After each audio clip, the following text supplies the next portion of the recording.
চলুন আজকে আমি আপনাদেরকে শেখাবো আমার আম্মুর একটা ইউনিক রেসিপি। এটাকে শাপলার কোড় বলে ডাকে আম্মু, যেটাকে শাপলার ভর্তাও বলতে পারেন। এই রেসিপিটা অনেকের কাছে কিন্তু একদম নতুন লাগবে, কিন্তু গরম ভাত দিয়ে খেতে কিন্তু বেশ মজা। তো প্রথমে আপনাকে যেটা করতে হবে, শাপলাগুলোকে খুব ভালোভাবে ছুলে নিতে হবে। এরপর 1 আঙ্গুলের সমান করে সাইজে ছোট ছোট করে কেটে টুকরো করে নিতে হবে।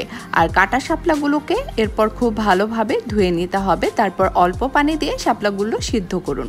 আধা সিদ্ধ হয়ে গেলে পানি ঝরিয়ে এটাকে সাইডে রেখে দিন। এটা কিন্তু খুবই জরুরি, কারণ পানি থাকলে কিন্তু ভর্তাটা আপনার কাছে পানসে লাগবে।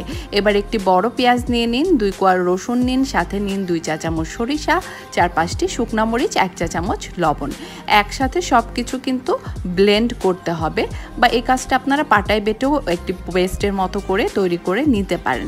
আর এই পেস্টটা দিয়ে কিন্তু ভর্তাটা তৈরি করা হবে। এবার একটি বাটিতে আধা সেদ্ধ করা শাপলাগুলো আপনারা তুলে নিন।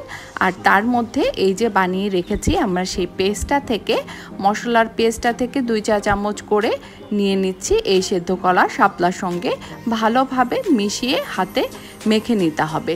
আর মেখে মেখে এমনভাবে মিশিয়ে নিন যেন প্রতিটি শাপলার টুকরোতে এই মশলার স্বাদটা ঢুকে যায়।